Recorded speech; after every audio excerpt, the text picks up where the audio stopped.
ఒకరోజు అరణ్యంలో ఒక తెలివైన పిల్లి మాస్టర్ బుజ్జి అనే వృద్ధ గురువు చిన్న జంతువుల కోసం ఒక ప్రత్యేకమైన తరగతి ప్రారంభించాడు. మొదటి రోజు తరగతికి సింహం, ఏనుగు, కోతి మరియు కుందేలు వచ్చారు. అందరూ ఒక పెద్ద వట వృక్షం కింద కూర్చున్నారు.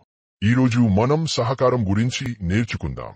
మీరు అందరూ కలిసి ఒక బుట్ట పండ్లు తెచ్చుకోవాలి. కానీ అవి చాలా ఎత్తైన చెట్టుపై ఉన్నాయి. జంతువులంతా ప్రయత్నించడం మొదలు పెట్టారు. నేను ఒక్క దెబ్బ కొడితే చెట్టు కింద పడిపోతుంది. సింహ తన బలంతో చెట్టును తోశాడు, కాని చెట్టు కదలలేదు. నేను అతి వేగంగా ఎక్కగలను. అతను పైకి ఎగిరి వెళ్లాడు, కాని బుట్టను ఒంటరిగా మోసుకురాలేకపోయాడు. నేను చాలా త్వరగా పరుగెత్తగలను. నేను తెచ్చేస్తా. కాని పండ్లు చాలా ఎత్తుగా ఉండడంతో మంచి వాటిని తాకలేకపోయింది. మనమంతా కలిసి పని చేస్తే ఈ పని సులభమవుతుంది. ఏనుగు తన తొండంతో కుందేలు ఎత్తింది.